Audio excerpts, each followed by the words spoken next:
नमस्कार प्यारे बच्चों, माँ सरस्वती को नमन करते हुए आज हम हमारी अति महत्वपूर्ण क्लास की शुरुआत करने जा रहे हैं। तो उसमें बेटा हमारा क्या टॉपिक चल रहा है? क्रियात्मक अनुसंधान। ठीक है, इसको तो लगाया ही नहीं।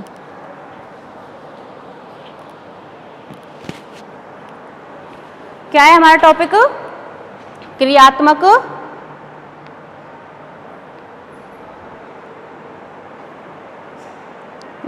और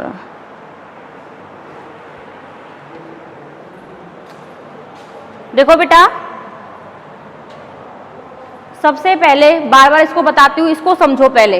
यानी कि बीएड की आपकी दोनों क्लास हैं, बीए बीएड की सेकंड और फोर्थ ईयर, और बीएससी बीएड का ऐसे ही सेकंड ईयर और फोर्थ ईयर दोनों में, यानी कि बीएड फर्स्ट में और बीए बीएड सेकंड ईयर और बीएससी बीएड क्या चलता है? शिक्षण अधिगम। तो मैंने शॉर्ट में लिख दिया है शिक्षण एवं अधिगम। तो शिक्षण और फोर्थ ईयर में चलता है समावेशी विद्यालय का सृजन, और इधर सेकंड ईयर में चलता है समावेशी विद्यालय का सृजन। तो इन दोनों में ही हमने एक कॉमन टॉपिक उठाया है, उस पर आज ये थर्ड वीडियो है, भाग थर्ड है इसका। वहां मैं ये भी लिखना भूल गई थी, लेकिन ये इसका भाग थर्ड है बेटा।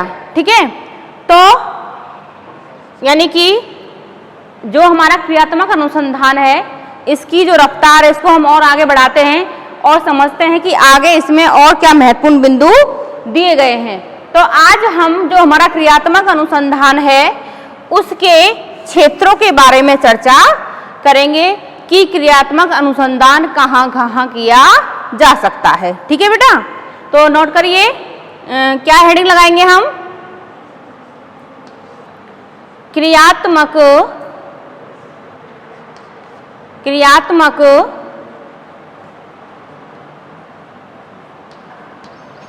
अनुसंधान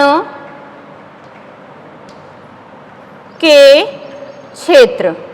ठीक है,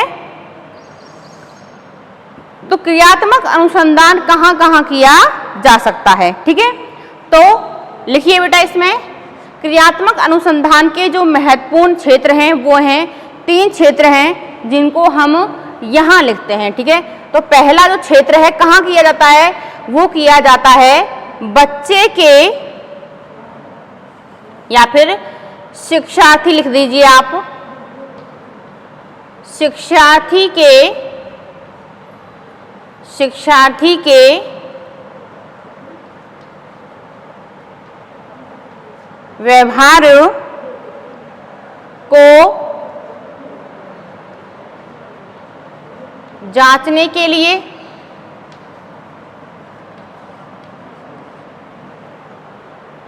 नेक्स्ट शिक्षक के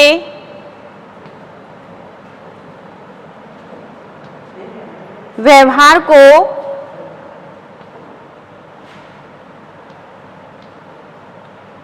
जांचने के लिए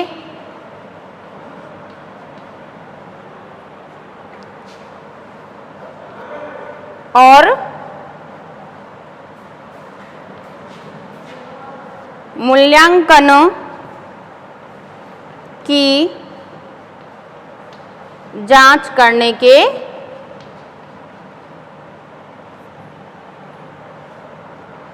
लिए। ठीक है, यानी कि बेटा सेकंड नंबर का जो हमारा वीडियो था, सेकंड नंबर की जो क्लास थी, उसमें हमने कल जो क्रियात्मक अनुसंधान पर महत्वपूर्ण तथ्य हैं कुछ वो लिखवाए थे और इसकी डेफिनेशन हमने आपको करवाई थी। ठीक है ना, तो इससे पहले वाला जो वीडियो था, आज हम क्रियात्मक जो अनुसंधान है उसके क्षेत्र के बारे में अध्ययन करेंगे कि आखिर में जो क्रियात्मक अनुसंधान है वो कहाँ कहाँ किया जाता है। चाहे इसको हम शिक्षक के व्यवहार से को जांचने के लिए, या जो क्रियात्मक अनुसंधान है किससे संबंधित होता है?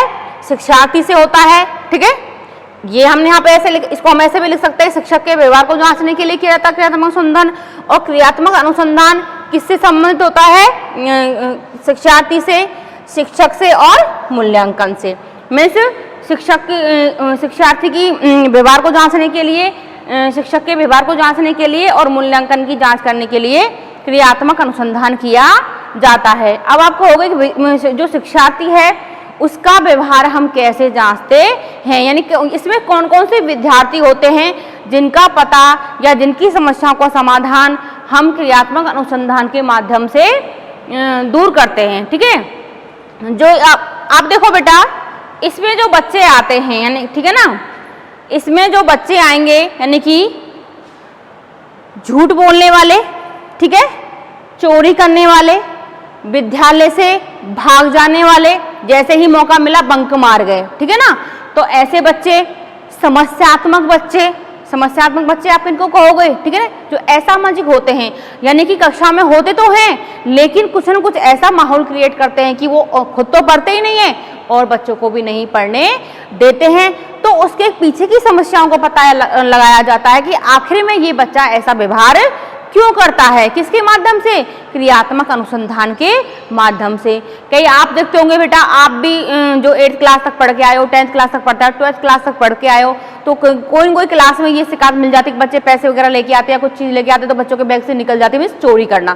तो इसके पीछे कौन बच्चा चोरी करता है, ठीक है ना, पहले तो ये पता लगता था कि चोरी कौन कर रहा है और कर रहा है तो वो क्यों कर रहा है, ठीक है ना, तो उसके तथ्यों को पहले तथ्यों का पता लगाया जाता है, बार बार उसको तथ्य खोज की जाती है कि आखिर इसके पीछे कौन है, क्या कारण है, उसके बाद उस पर क्रिया की जाती है, मीन्स उसका समाधान निकाला जाता है। तो चोरी करने वाले, झूठ बोलने वाले, विद्यालय से भाग जाने वाले और समस्यात्मक बालक इसके अंतर्गत आते हैं, ठीक है ना। अब आती है बात, यानी कि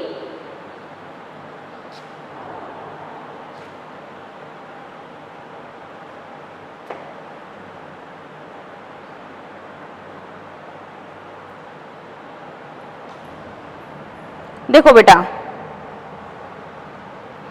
यहां पर एक मिस्टेक हो गई है, ये हम यहां पे क्या लिखा हमने, शिक्षार्थी लिखा, ठीक है, यहां पर आएगा शिक्षण, क्या आएगा, शिक्षण, ठीक है। तो शिक्षण से संबंधित शिक्षण के व्यवहार को जांचने के लिए, शिक्षण के व्यवहार से मतलब ये होता है कि शिक्षण कैसा कराया जा रहा है, शिक्षण कैसा है, उसको बच्चे ढंग से ग्रहण कर पा रहे हैं या नहीं कर पा रहे हैं, ठीक है ना, कितनी संख्या में बच्चे उसको ले पा रहे हैं, कक्षा में अगर 40 बच्चे तो उसमें से कितने बच्चे उसको समझ पा रहे हैं, कितने बच्चे उसको नहीं समझ पा रहे हैं, शिक्षण सही है या गलत है, शिक्षण सही दिशा में जा रहा है या नहीं जा रहा है, इसका पता लगाने के लिए क्या किया जाता है, क्रियात्मक अनुसंधान किया जाता है, ठीक है। तो पहला बिंदु क्या था हमारा, शिक्षार्थी के व्यवहार को जांचने के लिए कि शिक्षार्थी कैसा व्यवहार करता है, उसकी समस्याओं को दूर करने के लिए। दूसरा, शिक्षण के व्यवहार को जांचने के लिए, शिक्षण से संबंधित समस्याओं का समाधान करने के लिए क्रियात्मक अनुसंधान किया जाता है, ठीक है ना। अब बात आती है कैसे इसमें, अब आप कहोगे कैसे शिक्षण के व्यवहार को जांचते हैं हम, शिक्षण में क्या है, तो अध्यापक ने शिक्षण करवाया, ठीक है बेटा, अध्यापक ने शिक्षण करवाया, बच्चे ने उसमें रुचि दिखाई है या नहीं दिखाई है, बच्चे की रुचि उसमें है या नहीं है। तो नेचुरल सी बात है, अगर टीचर अच्छा शिक्षण करवाएगा, रुचिकर शिक्षण करवाएगा, अच्छे अच्छे तथ्यों को प्रस्तुत करेगा तो बच्चा उसमें इंटरेस्ट लेगा, ठीक है ना। या फिर ये कारण है, या फिर उस बच्चे के पीछे कोई कारण है, उस बच्चे में ही कोई समस्या है कि वो शिक्षण में रुचि नहीं लेना चाहता, वो पढ़ना ही नहीं चाहता, तो इसके पीछे के कारणों का पता लगाया जाता है, ठीक है ना। कोई मान लीजिए शिक्षक, हालांकि ये शिक्षण ही है, शिक्षण से शिक्षक ही जुड़ा होता है, ठीक है ना, लेकिन अब यहाँ पर क्या है, अशुद्ध उच्चारण, मान लीजिए कोई अध्यापक क्या कर रहा है, आपको अशुद्ध उच्चारण करवा रहा है, ठीक है ना, और आप उसको नहीं समझ पा रहे हैं, तो उसके पीछे की समस्याओं का भी समाधान किया जाता है। तो शुद्ध उच्चारण यहाँ पे शिक्षण में होना चाहिए, शुद्ध उच्चारण। और दूसरा, शिक्षण से हमारा जो क्या होते हैं, शिक्षार्थी भी जुड़े होते हैं और शिक्षक भी जुड़े होते हैं, शिक्षण से हमारे विद्यार्थी भी जुड़े होते हैं और अध्यापक भी इससे जुड़े हुए होते हैं, ठीक है। अब है इसमें मूल्यांकन की जांच करने के लिए, ठीक है। अब बात आती है कि जो मूल्यांकन है, जो मूल्यांकन है वो ठीक प्रकार से हुआ है या नहीं हुआ है। ठीक है, उस जो बच्चों का मूल्यांकन किया गया है वो ठीक प्रकार से हुआ है या नहीं हुआ है, इसकी जांच करने के लिए भी क्या किया जाता है, क्रियात्मक अनुसंधान किया जाता है। तो एक तरह से क्या है, ये क्रियात्मक अनुसंधान के क्या है बेटा, ये क्षेत्र हैं। क्या है, क्षेत्र हैं। ठीक है ना। तो कहने का तात्पर्य यह है, या देखिए जो मूल्यांकन हुआ है वो दोषपूर्ण तो नहीं है। ठीक है ना, वो दोषपूर्ण तो नहीं है, उसमें कोई धांधली तो नहीं की गई। दोषपूर्ण का मतलब समझ रहे हो, उसमें कोई धांधली तो नहीं की गई है। ठीक है ना, या पार्शलिटी तो नहीं की गई है कि किसी बच्चे को अधिक नंबर दे दिए, किसी और जो इंटेलिजेंट बच्चा उसके नंबर कम दिए हैं, या फिर जो डल बच्चा उसके नंबर अधिक आ गए, तो वो दोषपूर्ण तो नहीं है, वो व्यापक है या नहीं है। ठीक है ना, उसमें जो मूल्यांकन जो बच्चों का लिया गया है उसमें सभी प्रकार के प्रश्न शामिल किए गए हैं या नहीं किए गए। व्यापक मूल्यांकन क्या होता है बेटा, जिसमें प्रत्येक स्तर के बच्चों का ध्यान रखा जाता है। उसमें जो बिल्कुल मध्यम स्तर के बच्चे हैं उनके स्तर के भी प्रश्न डाले जाते हैं, जो लो स्तर के हैं उसके स्तर के भी प्रश्न डाले जाते हैं, और जो प्रतिभाशाली बच्चे हैं उनके स्तर के भी प्रश्न डाले जाते हैं। तो उससे कहीं न कहीं जो मूल्यांकन है वो व्यापक हो जाता है कि हमें सब जो बच्चे हैं उनके सभी स्तर के बच्चों का हमें पता लग जाता है। इस तरह से जो हमारा क्रियात्मक अनुसंधान है वो इन 3 क्षेत्रों के अंतर्गत किया जाता है, विद्यार्थी के व्यवहार को जांचने के लिए, शिक्षण को परखने के लिए और मूल्यांकन की जांच करने के लिए। क्लियर बेटा। अब हम चलते हैं हमारे नेक्स्ट टॉपिक पर, जो अगले बिंदु पर।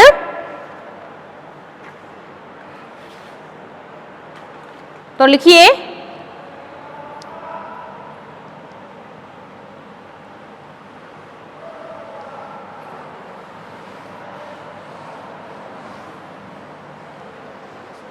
नेक्स्ट जो हमारा बिंदु है वो नोट करिए, क्रियात्मक अनुसंधान का,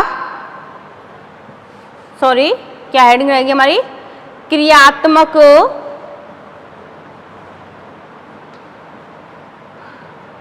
अनुसंधान के सोपान। क्या है, सोपान। क्रियात्मक अनुसंधान के सोपान भी हम इनको कह सकते हैं बेटा, और चरण भी हम इनको कह सकते हैं। क्या कह सकते हैं, चरण भी हम इनको कह सकते हैं और पद भी हम इनको कह सकते हैं। तो हमको भ्रमित होने की आवश्यकता नहीं है। सोपान भी वही बात होती है, चरण भी वही बात होती है और पद भी वही बात होती है। ठीक है, तो हम 1 by 1 जानेंगे। सबसे पहले हम ये जानेंगे कि जो क्रियात्मक अनुसंधान के सोपान हैं उनका सबसे पहले वर्णन किसने प्रस्तुत किया था, इनको देने वाले कौन थे, क्रियात्मक अनुसंधान है उसके सोपान को देने वाले कौन थे।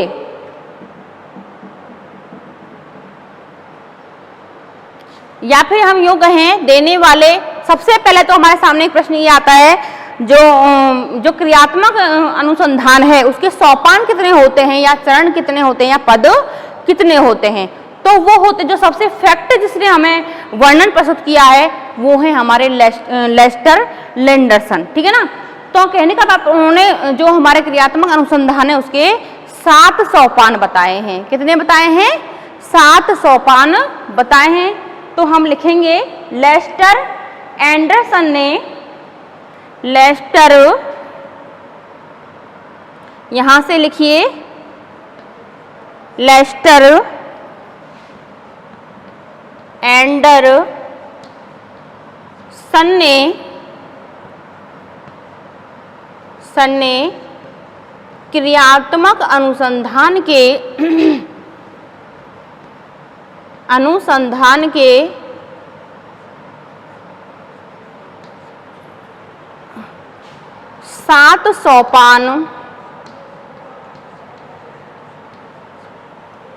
7 सोपान बताए हैं। आगे आप नोट करें। तो कौन है, लेस्टर एंडरसन। किसको नोट करना है हमें, लेस्टर एंडरसन ने क्रियात्मक अनुसंधान के 7 सोपान बताए हैं। 1 by 1 हम इनको लिखेंगे बेटा। ठीक है ना, 1 by 1 हम इनको लिखेंगे। तो सबसे पहले हम जब क्रियात्मक अनुसंधान करने जाते हैं तो हमें किसका ज्ञान होना चाहिए, समस्या का, किसका होना चाहिए बेटा? समस्या का ज्ञान हमें होना चाहिए। उसके बाद प्रस्तावों पर विचार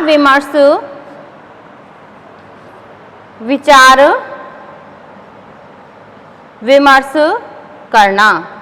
ठीक है, नेक्स्ट है तीसरा, कार्य योजना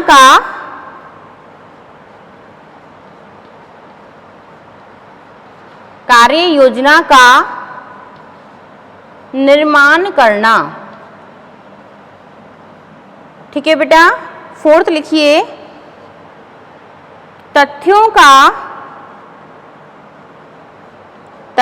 का संग्रहण करना, तथ्यों का संग्रह करना। ठीक है, पांचवा है कार्यक्रम का क्रियान्वयन। पांचवे है कार्यक्रम का क्रियान्वयन। पांचवा हम यहां लिखेंगे बेटा, कार्यक्रम का क्रियान्वयन। ठीक है, छठा है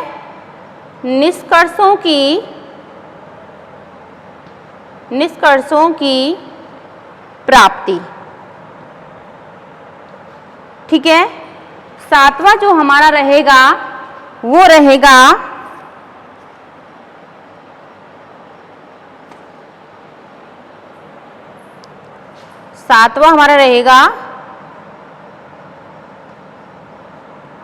दूसरों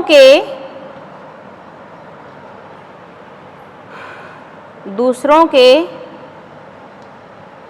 परिणाम व निष्कर्ष को देखना। ठीक है, यानी कि जो हमारा क्रियात्मक अनुसंधान है, इन 7 सीढ़ियों से, हम इनको सीढ़ी भी नाम दे सकते हैं। ठीक है, यानी कि हमारा जो क्रियात्मक अनुसंधान है, लेस्टर महोदय के अनुसार इन 7 सीढ़ियों से होकर गुजरता है। जब हमारे क्रियात्मक अनुसंधान संपन्न होता है, मतलब ठीक है, तो पूरा होता है, कहने का तात्पर्य यह है। तो जो लेस्टर महोदय हैं, उन्होंने क्रियात्मक अनुसंधान के 7 चरण कह लो, उनको 7 सोपान कह लो, 7 पद कह लो, 7 सीढ़ी कह लो। हम सीढ़ी दर सीढ़ी तो चढ़ते हैं, ठीक है ना। तो ये 7 चरण उन्होंने बताए हैं। इन 7 चरणों की अनुपालना करते हुए हम हमारे क्रियात्मक अनुसंधान को पूर्ण करते हैं, या क्रियात्मक अनुसंधान करते हुए हम हमारी किसी समस्या का समाधान निकालते हैं। ठीक है ना। दो इस तरह से ये हमारे 7 सोपान हैं। अभी मैं वन बाय वन आपको इनको समझाऊंगी। ठीक है बेटा। तो सबसे पहले देखो, मैंने लिख दिए हैं आपके सामने। तो सबसे पहले हमको क्या होना चाहिए?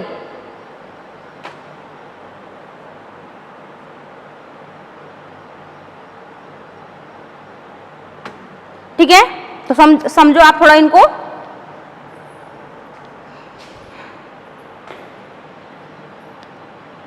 देखो बेटा, क्या है पहला? समस्या का ज्ञान। सीधी सी बात है, हम जब किसी भी समस्या पर क्रियात्मक अनुसंधान करने के लिए जा रहे हैं, तो सबसे पहले हमें समस्या का क्या होना चाहिए? ज्ञान होना चाहिए। समस्या का हमें भान होना चाहिए। समस्या का जब तक हमको पता ही नहीं होगा तो हम उसका समाधान कैसे करेंगे? तो सबसे पहले हमको समस्या चाहिए होती है कि आखिर में समस्या क्या है, किस पर हमको रिसर्च करना है, किस समस्या का हमें समाधान ढूंढना है। क्लियर? नेक्स्ट है प्रस्तावों पर विचार विमर्श करना। ठीक है ना।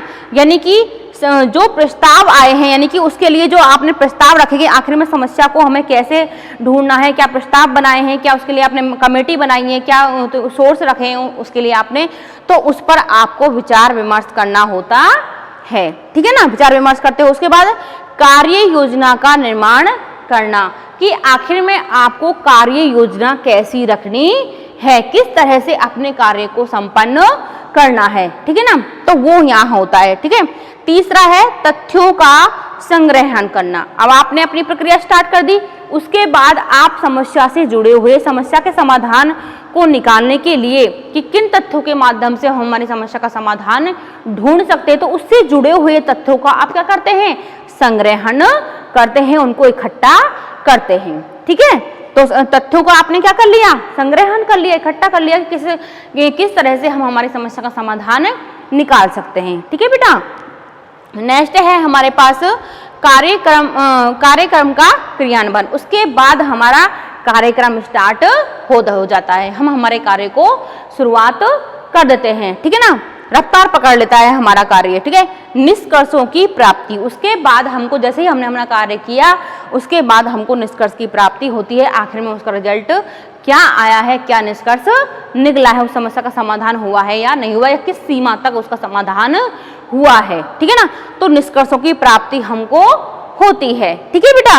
अब आती है नेक्स्ट 7वां जो चरण है वो है बेटा दूसरों के परिणाम व निष्कर्ष को देखना। सबसे देखो महत्वपूर्ण बात यहाँ ये है, क्योंकि जो हम क्रियात्मक अनुसंधान से जो हम निष्कर्ष निकालते हैं वो एक तरह से अंतिम रूप से सत्य नहीं होता है, ठीक है ना। उसको हम अंतिम रूप से सत्य नहीं मान सकते। कहने का तात्पर्य है कि जो समस्या पर हमने रिसर्च किया है, जिस समस्या पर हमने रिसर्च किया है, शायद किसी सेकंड पर्सन या थर्ड पर्सन ने भी उस पर रिसर्च किया है, तो हमको जब पता चलता है कि सेकंड पर्सन ने भी इस पर कार्य किया है, तो हम उसके जो परिणाम आए हैं, उसने किस तरह से उस पर रिसर्च की है, किस तरह से समस्या का समाधान निकाला है, उससे बेटर हमारा है या हमसे बेटर समाधान उसका है, तो उसकी बेटा दूसरों के परिणाम से क्या किया जाती, तुलना की जाती, दूसरों परिणाम से निष्कर्ष को देखा जाता है कि दूसरों के अनुसार इसका परिणाम क्या निकला है और हमारे अनुसार इनका परिणाम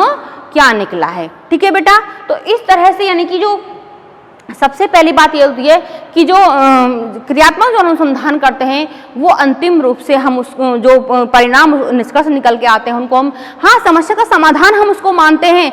तो जरूरी नहीं है कि हम एक बार हमने रिसर्च किया वो समस्या का समाधान सही निकला हो, बहुत परफेक्ट निकला हो, ठीक है ना।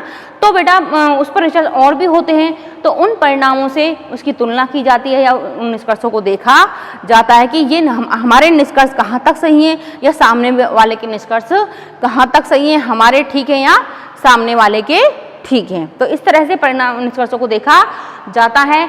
इन 7 चरणों के माध्यम से हम हमारी जो क्रियात्मक अनुसंधान की प्रक्रिया है उसको हम पूर्ण करते हैं और हम हमारी समस्या का समाधान निकालते हैं। शिक्षा के क्षेत्र में हम हमारी समस्याओं का समाधान ढूंढते हैं, ठीक है बेटा। तो मेरे हिसाब से आपको ये 7 ही चरण स्टेप बाय स्टेप आपको समझ में आ गए होंगे, ठीक है बेटा। तो आज हमने हमारा जो क्रियात्मक अनुसंधान है बहुत ही आराम से हमने आपको पढ़ाया है, समझाया है। इससे पहले आज हमने 2 शिक्षण बिंदुओं का पर क्लास ली है। 2 शिक्षण बिंदुओं को मैंने आपके सामने क्लियर किया है। एक तो थे क्रियात्मक अनुसंधान के क्षेत्र, ठीक है, वो आपको समझ में आ गए होंगे, ठीक है। और दूसरे हैं क्रियात्मक अनुसंधान के सोपान, ठीक है बेटा। तो बात भिड़मना यही है, अब मैं यही मान सकती हूँ कि मैंने आपको समझाया, आपको समझ में आ गया होगा। लेकिन इतनी प्यारी प्यारी में बच्चों के जो चेहरे थे वो सारे, आप जो भी क्लास में थे, बीएससी फर्स्ट ईयर में थे, जो भी क्लास मिलती थी, बीएड में थे, ठीक है ना, और बीए बीएड सेकेंड ईयर में थे, ठीक है ना। तो कहने का तात्पर्य यह है बेटा, अब वो 4th ईयर में आगे बच्चे पहले भी उनको पढ़ाया है, तो नाम सबके मुझे याद नहीं है, लेकिन उनके प्यारे प्यारे चेहरे मुझे याद हैं। बहुत याद आती है पढ़ाने की क्लास लेने की। लेकिन विडंबना यही है कि हम आपको इस तरह ही क्लास दे रहे हैं, लेकिन जहाँ तक हमारी कोशिश है हम पूरा न्याय कर रहे हैं कि आपको हमारी पढ़ाई हुई सामग्री आसानी से समझ में आए, ठीक है। अब ईमानदारी आपको रखनी है कि आप कंटिन्यू क्लास लें और तरीके से पढ़ें, अपने नोट्स बनाएं, बार बार वीडियो को देखें, नहीं समझ में आए फिर आप दोबारा से मान ली कोई टॉपिक आपको नहीं समझ में आ रहा है तो दोबारा आप वीडियो को खोलकर देखें और आसानी से उस टॉपिक को समझें, आपको आसानी से समझ में आएगा। तो बेटा आपको जो टाइम मिला हुआ है, मैं ये कहती हूँ कि इसका आप जितना सदुपयोग कर सकते हो उतना आपको करना चाहिए। ठीक है, तो आज की क्लास में यहीं पे समाप्त करती हूँ। आप आज की क्लास के लिए धन्यवाद।